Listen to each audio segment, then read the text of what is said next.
बयान फरमाएंगे। ये मुख्तलिफ ट्रेनिंग सेशन के निचोड़ को आपके सामने बयान फरमाएंगे और उस ट्रेनिंग सेशन में के एक सेशन में शमूलियत इख्तियार करने के लिए कम से कम 20 से 25,000 रुपया फीस अदा करनी पड़ती है और उनका निचोड़ ये आपको बयान फरमाएंगे। खुसूसी तवज्जो से सुनेंगे तो इंशाअल्लाह आपके लिए बहुत फ़ायदेमंद होगी ये गुफ्तगू। वरहमतुल्लाह। सबसे पहले तो मैं सर तलहा उस्मान साहब का शुक्रिया अदा करता हूँ कि जिन्होंने आपके साथ मुखातिब होने का मौका दिया।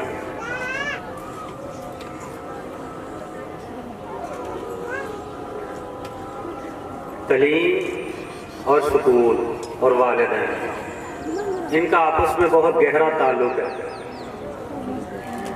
और वालिदैन का और असातिज़ा का तलीम के हवाले से, बच्चों की तरबियत के हवाले से बहुत ही गहरा ताल्लुक है। वालिदैन का स्कूल में आते रहना, असातिज़ा से मीटिंग करते रहना, मिलते रहना, ये बच्चों की तलीम और तरबियत के हवाले से बहुत ही सोदमंद साबित होता है। सोदमंद साबित क्यों होता है? क्योंकि जब वालिदैन असातिज़ा से मिलते रहते हैं तो वालिदैन को अपने बच्चों की कमी कोताहियों का पता चलता रहता है और असातिज़ा को भी पता चलता है, वालिदैन को भी पता चलता है। वालिदैन को ये पता चलता है कि हमारे बच्चे में कमी कहाँ है और असातिज़ा को ये मालूम हो जाता है कि हम में कमी कहाँ है। तो इसलिए उस्ताद और वालिदैन, इन दोनों का रिलेशन बहुत जरूरी है। अब तलीम और तरबियत के हवाले से मैं आपको एक वाक़या सुनाऊं कि एक ऐसा तालिब इल्म जिसने बड़ी आला तलीम हासिल करने के लिए, अच्छी से अच्छी तलीम हासिल करने के लिए अच्छे स्कूलों में दाखिला लिया, उसके बाप ने बड़ा पैसा खर्च किया, उसके बाप ने उसको आला से आला तलीम दिलवाने के लिए मुल्क से बाहर भी भेजा, ओ लेवल जैसे स्कूलों में पढ़ाया, ऑक्सफोर्ड जैसी यूनिवर्सिटियों में तालीम दिलवाई। और क्या हुआ? एक वक्त आया कि बाप फौत हो गया। अब बाप फौत हो गया है तो अब वो बेटा अपने बाप की डेड बॉडी देखकर रो रहा है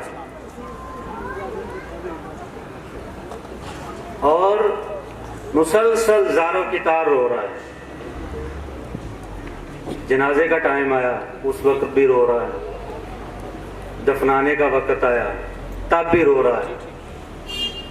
अब एक बुजुर्ग ने थपकी दी, बेटा मर्द बनो, हौसला करो, कोई बात नहीं, ये वक्त तो हर एक पर आता है, हर एक ने इस दुनिया से जाना ही जाना है, तो हौसला करो। तो बेटे ने क्या जवाब दिया? बेटे ने कहा, बाप ने तो जाना ही था, मगर रोना मुझे इसलिए आ रहा है कि मुझे जनाजे में अपने बाप की मग़फ़िरत के लिए दुआ नहीं आती। क्या फायदा है ऐसी तालीम का जो अपने बाप की मग़फ़िरत के लिए दुआ ना कर सका? क्या फायदा ऐसी तालीम का? आखिरी मुसलमान पर आखिरी हक उसका नमाज़े जनाजा है और दिल से ख़ुसूसी दुआएं हैं, बख्शिश की दुआएं हैं, और एक बेटा अपने बाप के लिए दुआएं ना कर सके तो क्या ऐसी औलाद, आप सबसे सवाल है कि ऐसी औलाद हमारे लिए सदका जारिया होगी? कभी भी नहीं होगी। ऐसी औलाद के लिए फिर इन्ना लिल्लाहि व इन्ना इलैहि राजिऊन ही बनना। नबी करीम सल्लल्लाहु अलैहि वसल्लम ने तो फरमाया कि नेक औलाद सदका जारिया है। जो नेक औलाद होगी अपने वालिदैन के लिए सदका जारिया होगी, और वो जो नेक काम करेगी उसका ऑटोमेटिकली अजर वालिदैन को कब्र में भी मिलता रहेगा। जब औलाद जो है नेक काम करेगी, वालिदैन को उनकी जिंदगी के बाद भी उनके हर अमल का, नेक अमल का अजर मिलता रहेगा, फिर अल्लाह ताला उनके दर्जात भी बुलंद करता रहेगा। और इसमें कसूर बच्चों का नहीं है, इसमें कसूर हमारा है, वालिदैन का है। और वालिदैन के साथ साथ मैं असातिज़ा को भी कहता हूं कि क्योंकि असातिज़ा ये भी बच्चों के माँ बाप ही हैं। जितना हक वालिदा का है उतना ही हक असातिज़ा का है। वालिदैन भी हकदार हैं और असातिज़ा भी हकदार हैं बच्चों की तरबियत के हवाले से। और वालिदैन को चाहिए कि वो ये ना देखें कि हमारे बच्चे को अच्छी अच्छी बिल्डिंग में हमने दाखिल करवाना है, ऐसी बिल्डिंग जहां पे बहुत ही ज़ेबो आराइश हो, जहां पर खूबसूरती नजर आए, अंदर का माहौल चाहे कुछ ना हो। ये वालिदैन को सोचना चाहिए कि जब हम बच्चों को दीन की तरफ लाएंगे ही नहीं और उनको भेजेंगे यहूदो हनूद की दरसगाहों में, तो फिर ऐसी ही औलाद पैदा होगी जो मैं आपको वाकया बता चुका हूं। घरों में कुरान पाक का माहौल बनाओ, तिलावत का माहौल बनाओ। जब आप घर में कुरान पाक की तिलावत का माहौल बनाएंगे, नमाज पढ़ने का माहौल बनाएंगे और रसूलुल्लाह सल्लल्लाहु अलैहि वसल्लम की बताए हुए अहकामात पर अमल करेंगे, तो इंशाअल्लाह औलाद भी फिर नेक ही बनेगी और नस्ल जो नई पैदा होगी वो साले पैदा होगी। मगर जिस तरह का हम माहौल पेश करेंगे उसी तरह का फिर हमारी नस्ल बढ़ेगी। और ये बात आज आप जहन में रख लें और अपने आप से अहद कर लें कि ठीक जो हो गया सो हो गया, पीछे जो गलतियां कर गए, मगर आइंदा इस तरह की गलती नहीं करनी। और माएँ भी यहाँ पे बैठी हुई हैं, उनके लिए खास मैसेज है कि आपसे जो गलती हो गई, मगर अब अपनी औलाद को समझाएं। अपनी औलाद यानी वो बेटियां, खास तौर पर वो बेटियां जिनकी अभी शादी नहीं हुई और चंद सालों बाद आप शादी करेंगे, उन बच्चियों की ट्रेनिंग करें। उनको बताएं कि हमने अपने बच्चों के साथ कैसा सलूक करना है, कैसी ट्रेनिंग करनी है, उनकी अच्छे और बुरे की कैसे तमीज देनी है। और इसके साथ साथ ये भी बताना है कि अपने वैल्यू सिस्टम को ठीक करना है। जब आपका अपना वैल्यू सिस्टम ठीक होगा फिर मामला ठीक होना शुरू होंगे। एक स्कॉलर के पास बैठने का मौका मिला तो उन्होंने बताया कि मैंने आज से कोई 6-7 माह पहले 1800 बच्चे बच्चियों का इंटरव्यू लिया और वो 1800 बच्चे बच्चियां जो हैं वो बड़े नहीं हैं, वो कोई 8-9-10 साल की उम्र के बच्चे हैं। इनसे बड़ों का इंटरव्यू नहीं लिया। कहते मैंने 1800 बच्चों से अलग अलग पार्क में जाता, जहां कोई मिलता, मैं उनसे एक सवाल करता कि बेटा आप क्या बनना चाहते हो। तो आगे से जो जवाब मिलता, कोई कहता मैं मेसी की तरह फुटबॉलर बनना चाहता हूं और कोई कहता है कि मैं आतिफ असलम की तरह बनना चाहता हूं। किसी ने किसी अदाकार का नाम लिया, किसी ने किसी क्रिकेटर का नाम लिया, किसी ने इंडियन अदाकार का नाम लिया, किसी ने किसी एक ने ऐसा नहीं कहा कि मैं हजरत उमर फारूक की तरह बनना चाहता हूं, किसी ने ऐसा नहीं कहा कि मैं हजरत अली की रजी अल्लाह की तरह बनना चाहता हूं, किसी ने ये नहीं कहा कि मैं हजरत फातिमा की तरह बनना चाहती हूं, किसी ने ये नहीं कहा कि मैं हजरत आयशा सिद्दीका रजी अल्लाह की तरह बनना चाहती हूं। उन 1800 बच्चियों में से सिर्फ एक बच्ची थी, एक बच्ची जिसने कहा मैं हजरत फातिमा रजी अल्लाह की तरह बनना चाहती हूं। ये भी तो एक मां थी जिसने सिखाया कि बेटा हमारे रोल मॉडल कौन से हैं। हमने अपने रोल मॉडल ही बदल दिए हैं, हमने उनको बताया ही नहीं कि आपके रोल मॉडल कौन से हैं। इसलिए सीरियसली इन बातों को सोचें, समझें। और मैं साथ साथ ये भी अर्ज करना चाहता हूं कि अफ्रीका में तितलियों की तादाद कम हो रही है, मुख्तलिफ जानवरों की तादाद कम हो रही है, उनको बचाना बहुत जरूरी है।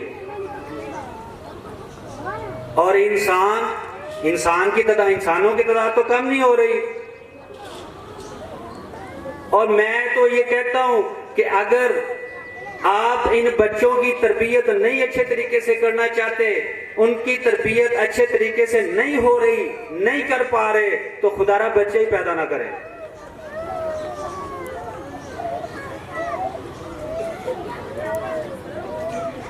अगर औलाद पैदा करनी है तो हमें इस तरह की तरबियत करनी पड़ेगी कि उनका रोल मॉडल हजरत मोहम्मद सल्लल्लाहु अलैहि वसल्लम हो, हजरत अबू बकर सिद्दीक रजी अल्लाह हो, हजरत उमर रजी अल्लाह हो, हजरत उस्मान गनी रजी अल्लाह तआला अन्हु हो। और ये तब ही होगा जब हम दो चीजें अपने अंदर से खत्म कर लेंगे। नंबर 1, पैसे की बुनियाद पर अपने आप को बड़ा मत समझें। पहली बात यह कि पैसे की बुनियाद पर अपने आप को बड़ा मत समझें। और दूसरा ये कि हम फर्द को फर्द के लिए ना तैयार करें, बल्कि फर्द को माशरे के लिए तैयार करें। क्या मतलब इसका कि मेरा बेटा 1100 में से 1100 नंबर लेकर एक अच्छी जगह पर अच्छी नौकरी कर रहा है, ये अल्लाह का मेरे पर बड़ा फजल हो गया है। अगर मेरा एक बेटा वो डॉक्टर बन गया है और वो जी एक अच्छे हॉस्पिटल में नौकरी कर रहा है, मुझ पे अल्लाह का बड़ा फजल हो गया है। हमारा तरीका कुछ यूं है अल्लाह ताला का शुक्र अदा करने का कि पहले हम जी 3 मरले के मकान में रह रहे थे, अब अल्लाह ताला ने हमें बहुत बड़ी कोठी दे दी है, तो अल्लाह का बहुत शुक्र है मुझ पे। पहले अब्बा जी साइकिल पर बाजार जाया करते थे, आज घर में 3-3 गाड़ियां खड़ी हैं, अल्लाह का बहुत फजल है। पहले हमारे पास खाने पीने के लिए कुछ नहीं था, आज अल्हम्दुलिल्लाह बहुत कुछ वाफर मिकदार में पड़ा हुआ है। और भाई ये शुक्र नहीं है, इस चीज से बाहर निकलो, ये शुक्र बिल्कुल नहीं है। शुक्र ये है कि अल्लाह ताला ने आपको जो सर्विस दी है, अल्लाह ताला ने आपको जो निजाम दिया है, अल्लाह ताला ने आपको जो इल्म दिया है, क्या आप उस पर पूरा उतर भी रहे हो कि नहीं उतर रहे? ये हमारी गलत फहमी है, इस गलत फहमी को हमने निकालना है। तो अल्लाह का करम अब क्या है हम पर? अल्लाह का करम हम पर क्या है? तो ये अल्लाह का करम है कि मेरा बेटा या मैं खुद डॉक्टर बनाऊं, टीचर बनाऊं, उस्ताद बनाऊं, तो इस इलाके में, इस जगह पर, यहाँ पर डॉक्टर या अस्पताल की या क्लिनिक की सर्विस मौजूद नहीं थी। मेरे आने की वजह से यहाँ पर इन लोगों को ये सर्विस मिली है। यहाँ पे स्कूल नहीं था, बच्चे तालीम हासिल नहीं कर रहे थे। मेरी वजह से, मेरे आने की वजह से लोगों को ये सर्विस मुयस्सर हुई है, तो ये अल्लाह का शुक्र है। और अगर लोग इससे फायदा हासिल कर रहे हैं तो फिर अल्लाह का शुक्र है आप पर, फिर अल्लाह ताला का शुक्र अदा करो। या अल्लाह तेरा लाख शुक्र है। ये पैसे की बुनियाद पर, कारों की बुनियाद पर, दुनिया की दौलत की बुनियाद पर अपने आप पर अल्लाह का शुक्र मत समझो। और एक अहम बात कि बच्चों को जब तक हम सर्विस ओरिएंटेड नहीं बनाएंगे। जब तक बच्चों में सर्विस ओरिएंटेड डेवलप नहीं होगी, उस वक्त तक आपके बच्चे अच्छी तरबियत नहीं हासिल कर सकते। और बच्चों की तरबियत पर अगर हमने आज तवज्जो ना दी, तो बड़े ही दुख के साथ कहता हूं कि अगली जो नस्ल आने वाली है वो 10 साल नहीं, जल्द ही अगर हमने बच्चों की तरबियत पर तवज्जो ना दी तो 10 साल दूर बहुत जल्द हम अपनी आंखों से ऐसी नस्ल देखेंगे जिनमें चाइल्डहुड डिप्रेशन होगा, सुसाइडल थॉट्स आएंगी, खुदकुशियां करेंगे। और ये तीसरी बात, इंतहाई खतरनाक बात, कि इस नस्ल के अंदर सेक्सुअल ट्रेनिंग बड़ी खराब होगी, और इस ट्रेनिंग की वजह से इनके अंदर जो रिलेशनशिप प्रॉब्लम्स हैं वो आएंगे। वो कैसे? सबसे बड़ी प्रॉब्लम ही हमारे घरों में ये मोबाइल है। इस मोबाइल में आप अभी फेसबुक खोलें और वो 2-4 मिनट का जो क्लिप देखेंगे आप, उसमें नंगी बरहना औरत वो डांस कर रही होगी। और अगर आपने अपना मोबाइल ये 8, 9, 10 साल के बच्चे को दिया हुआ है, तो खुद ही सोचें कि उसने वो तमाम एक्ट देख चुका है जिसको मुंह से बयान कर ही नहीं सकता मैं, और बयान करते हुए भी शर्म आती है। तो इसलिए ये वालिदैन, उसातिज़ा, इन सब का हक बनता है। वालिदैन भी एज अ पेरेंट्स हैं, जितना वालिदैन हक रखते हैं, उसातिज़ा को भी चाहिए कि वो अपनी रिस्पॉन्सिबिलिटी दिखाएं। इन बातों को मद्देनजर रखते हुए बच्चों को टाइम दें, बच्चों की बात को सुने। बच्चे आपको बहुत कुछ सुनाना चाहते हैं, बहुत कुछ सुनाना चाहते हैं, मगर आप अपने घरेलू मामलात उनमें फंसे हुए हैं, बच्चों की बात नहीं सुन रहे, बच्चों को टाइम ही नहीं दे रहे। आप नहीं टाइम देंगे तो कौन देगा? आप लोगों ने टाइम देना है। बाप सुबह से शाम तक जब नौकरी वगैरह करके आता है वो भी थका हुआ होता है, और अगर हम बैठ ही जाएं अपने बच्चों के पास रात को, तो तब हम अम्मी अब्बा जी बन के बैठते हैं, अदालत लगाते हैं, इसने ये किया, उसने वो किया, अकेडमी में क्या किया, स्कूल में क्या किया। और या कभी उन बच्चों के साथ शुरू करेंगे, जब आप उसकी बात गौर से सुनेंगे, वो हर बात आपसे शेयर करेगा, हर बात आपको बताएगा, सारी स्टोरी सुबह से लेकर शाम तक की बताएगा आपको। मगर हमारे में ये कमी है कि हम सुबह से शाम तक बच्चा मार खाता आ रहा है, और शाम को भी जब माँ या बाप के पास बैठता है तो माँ भी सबसे पहले डायरी खोलती है, लाओ बेटा स्कूल में क्या किया है, अकेडमी में क्या किया है, और मैथ में 10 में से तुम्हारे 15 नंबर क्यों आए हैं, सॉरी 20 में से 15 नंबर क्यों आए हैं।